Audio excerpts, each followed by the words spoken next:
Hey everyone, welcome to the library stage. Today I am joined by Miranda Quintero. Miranda is a bilingual elementary school librarian in Texas and the creator behind the bilingual bibliotecaria. Tacaria? Tacaria. Bibliotecaria. Bibliotecaria. Miranda is passionate about helping students fall in love with reading, celebrating bilingualism, and making sure every child sees themselves reflected in the books in the library. She loves sharing creative library ideas, diverse book recommendations, and ways to build joyful, inclusive reading communities. Her experience as a bilingual librarian has been recognized in her earning the Virtual Media Presence Award from the Texas Association of School Librarians and chairing the Texas Library Association's Tejas Star reading list. It is a prestigious list of books in Spanish for elementary students in Texas. Miranda, the stage is yours. Yay. Hello, everyone. I'm so glad to be here today. I am bilingual bibliotecaria, as Amanda said. And really, my meaning behind that is that I am trying to provide a space for librarians who are trying to understand how to serve bilingual learners. So whenever I get into a room full of school librarians, I like to ask the question, what is one of the biggest barriers to serving bilingual students? And so many people say, I don't speak their language. And I hear it all the time. Every time I hear it, I think, yeah, okay, you don't speak their language. I know. Me personally, I grew up as a monolingual English speaker. And then I got the choice to do PE in eighth grade or Spanish. And I was like, PE, don't want that. So I decided to take Spanish. And while it is truly, I am a Spanish heritage language learner because my grandparents were Spanish speakers. My dad was never allowed to learn to speak Spanish whenever he was growing up, and so that kind of led into me realizing, wow, this is actually part of my identity that I didn't even know was missing. And so when I think about people saying, like, oh, well, I wish I spoke their language, I didn't even know that I needed to speak Spanish to have part of my identity solidified in me. So from eighth grade on, I just continued learning Spanish and, traveled abroad, did all those things. And now, I'm on this side, being a bilingual librarian, I feel it. I have the heart for people who say, "I wish I spoke their language," because your kids are also thinking the same thing. "I wish I spoke more English." So, how do we bridge that gap where if you don't speak the language they speak and they don't speak the language you speak, how can you help each other? How can you serve them and how can they feel like they belong? So really, I'm going to tell you the big takeaway I hope you get from today is that supporting bilingual readers isn't primarily about speaking another language. It's about recognizing that that language that they have is identity. So we know as librarians that one of the largest barriers to learning is when you don't feel safe. When you don't feel safe and you're in that fight or flight mode, you don't want to learn. You don't want to take in any more information. So for us as librarians, the library is one of the last rooms in the school where that safe place still exists in this current educational climate. So in that safe place, we need to make sure that it's really clear that we know language is culture, it's family, it's memories. And once we can understand that, then it doesn't matter if we speak one, five, 10 languages. We can create a library where multilingual students feel like they belong. And that's the conversation that I hope to have with you today. So, when we think about language, what do we usually reduce it to but communication? Vocabulary, grammar, translating from one language to the other. But language is so much more than that. Think about your own family. I think about mine, and my mom would always say, OTD, it's time to go out the door. And that's something that's just a phrase that is still alive with my own children that she will tell them, all right, OTD. That's not a phrase that I ever hear anyone else using, but that's a linguistic special thing within my family. The same thing, maybe it's a recipe that doesn't have a name outside of your family's language, or it's an inside joke that you don't know how to explain because it's something that is within your family linguistically that i- someone else can't grasp it unless you were there. Language carries all of those things. It creates this cultural tapestry And so for our bilingual students, whether they speak Spanish or some other language, Vietnamese, Arabic, Tagalog, Mandarin, we have so many more people coming from various countries across the world. And their language is not just something from home. It's how they talk to their grandparents. It's how they go to church. It's the songs that their parents sang to them when they were babies. It's the language of birthday parties and family dinners, traditions that they have. So when a student walks into school, they'll receive that message if the language that they bring with them is actually valued. And sometimes we can intentionally value those things and sometimes we don't. But that's where libraries really have a special opportunity because we can be that space where we say everything you bring through this door belongs here. And that message can be life changing for children. So, what do we usually get wrong whenever we're trying to do this? How do we do this? Why? What way can we make it authentically representative of a child when they're coming in? And I think that that's something that I see a lot of librarians will unintentionally put bilingual books in their own little section or their own little corner. They say, "Oh, it's a special collection. It's the Spanish books over there." And while that's usually done with good intentions, it can accidentally send the message that, hey, those are for those kids over there, and it others that section. So, one of the things that I encourage for monolingual librarians having Spanish books in their collection is that you should integrate those books in a way that is organic for you. Some libraries will have the books intermixed on the shelf. Some libraries will have it. In my library, I have organized it where they're not intermixed on a shelf because my monolingual readers still can't seem to see the bright yellow sticker that says Spanish. And they'll pull out a book in Spanish. I can't read this. I'm aware that what I do is I'll put the same sections in the same area. So all of the nonfiction is together, but it's still separated out by language. So we know, okay, I'm looking for a book on animals. I'm going to look in the same area here that I would in English or in Spanish. If you're displaying books, put books that are bilingual as well in those displays, whether it's about animals or graphic novels. If you're doing displays for Latinx Heritage Month, that's great. Do that. Celebrate those Latinx authors. But remember that representation doesn't have to have only a season of the year. It can be celebrated throughout the entire year. I just did a presentation on this at TLA, the Texas Library Association conferences last year, about how culture and representation can matter throughout the whole school year.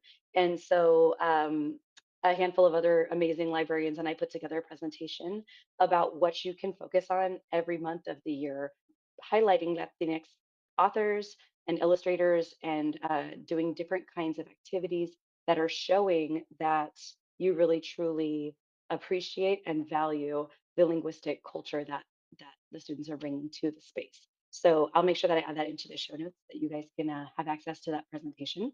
So my next part I want to talk to you about is things that you can do. So I know this is a lot of like front loading information. We're kind of talking about the pedagogy behind it and really the importance behind it, but what can you actually do tomorrow to be prepared to serve bilingual learners? The best part about these recommendations I have is that none of them requires you become fluent in another language. These are just things that you can start doing as soon as right now. First, learn students' names. Names have power. They matter. So practice them, ask students to teach you. Ask them, do you like this pronounced in English or in Spanish? If your name is Luis, do you like Luis or do you like Louis?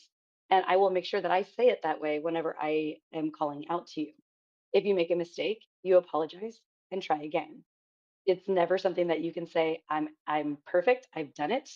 Kids don't want you to be perfect. They want to see that they are valued.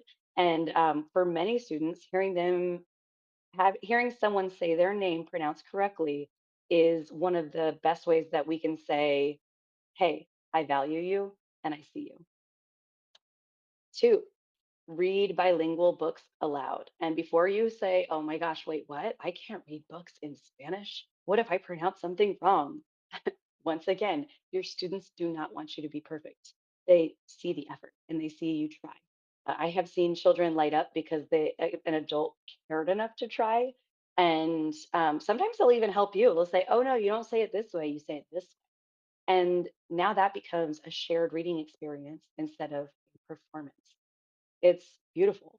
And we know that literacy takes hold on a child like that, creating that shared experience. You're building a future reader by creating those experiences. Number three of my recommendations is choosing authentic books. Now, not every Spanish book is created equally. Translations are good, or translations are maybe not so good. And you say, well, how do I know the translations are good? Books that are written by bilingual and Latinx authors often bring something different. They have quality translations, they include family traditions, they have food and humor, and really allow Latinx characters to experience the world just like anyone else. But students will notice that authenticity.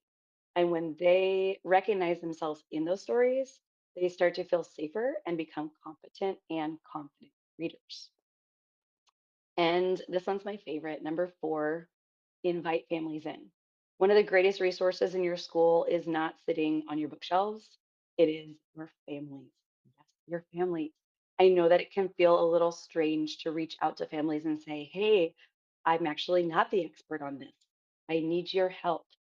It is powerful.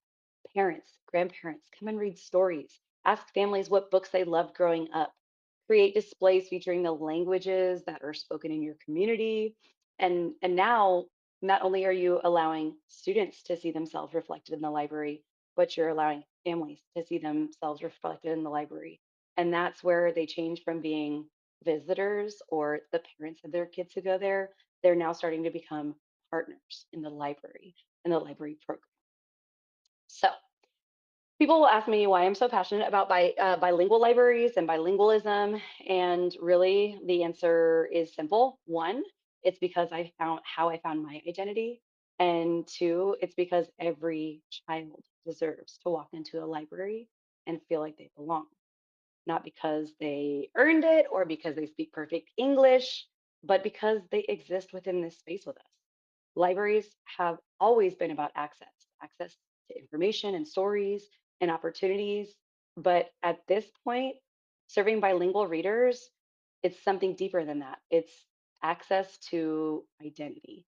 And so when you see a child who finds a book that sounds like home, or when they hear their language read out loud, or when they see their family reflected in a story, it's not just about finding a book, it's about finding themselves. And that's just one of the greatest gifts that a librarian and a library program can give to a child. So if you leave this conversation remembering only one thing, please let it be this: you do not have to speak your student's language to honor it.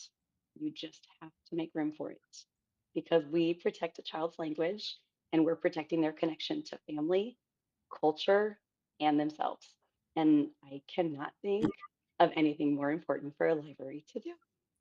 Oh my goodness, Miranda, that was Woo! perfect. Oh Thank you. so inspirational, especially you and I are both in Texas. Mm, It's the second most spoken language and for all of our communities, I believe. absolutely. But if we're looking maybe more at secondary, so middle school and high school, I've Yeah. heard other librarians do culture nights where families Yes. can bring in food dishes and they can try different things. And I just love that because you're right. Like, it's not just about the language, it's about honoring the traditions and all of the things that come with their culture and how they celebrate at home and making them feel welcome in our spaces as well. So I love your ideas. I'm gonna find ways to implement them, in high school, it's not just, at elementary, it's all levels that we need to be showing our kids that they matter, and Absolutely. I think too with high school, it's really there's a lot of kids who are coming in as arrivals from other countries at a Mhm. later time in life, and they're not these kids who were born here or brought as an infant. They're coming across the border older, and they're immigrating and they're arriving, and their language they're feeling I'm not good enough. I'm not good enough because I don't speak this language that is the majority language, and there's a lot more imposter syndrome happening in their brains Right. as they're sitting in this classroom or in a school that is just so wildly different from what they've lived for the majority of their lives. So it can be life changing to provide that space for kids. 100%. All right. So for our curtain call, please share. I see that you have two books and a Steal This Idea. So let's hear Yes. 'em. Okay, so first book is Offside by Christina Diaz Gonzalez.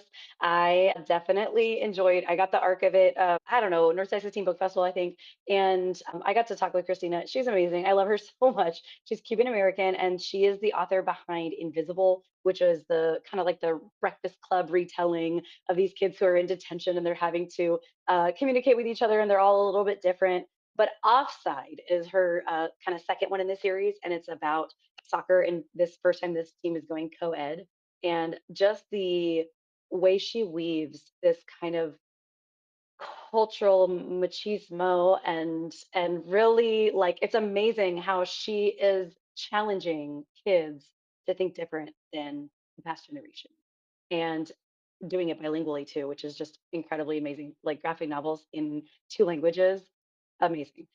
So Love Offside. Second one is one that Silvia Lopez is coming out with August 18th. Is Please Pass the Tamales, or please, yeah, Please Pass the Tamales. And it is. I just heard her. She just talked to me about it, and she said that it's about all the different kind of tamales that there are. And you would say, wait, there's more than one kind of tamale? Yes. In English, you do say tamale. In Spanish, it is a tamal. But there's different countries, different regions, even of the same country, that have tamales in different ways. And Sylvia has researched all of them, and she's putting them all together in this amazing book with Mireia Ortega is the illustrator. And I'm just like so excited for this book to come out because tamales are now a part of my own upbringing of my children, and we make tamales every Christmas. So now being able to say, oh, here's all the different kinds is so exciting. And then my steal this idea. I kind of came up with this idea, and I haven't done it yet, but I really want to, and I'm excited to try it out. But I'm creating a language display, languages that we love, and having books in different languages. So I do have students who come from other countries too, not just Spanish speaking countries. And that's one of my goals, is to start curating some more books that are going to be in their home languages and putting those up on display. So saying that it's not just Spanish and English, because it really isn't just Spanish and English. It's so many different languages, and how can we show them that that they're valued and that there is honor in that, but putting up other books on display and saying, "Hey, check this out. Everyone else, check it out." Fantastic. I love, love, love, love, love that. And just so you know, we kick off the school year September 15th through October 15th with Hispanic Heritage Yay. Month. But Yes. again, all year long, it can be celebrated. Where can everyone follow you, Miranda? I am on TikTok, Instagram, Blue Sky, and Facebook as at bilingual bibliotecaria. It'll be in the show notes if you don't know how to spell that. And you can reach me at bilingualbibliotecaria@gmail.com. Thank you so much for being here today. You are a joy to talk to, and we will see you next time. Yay, thanks so much.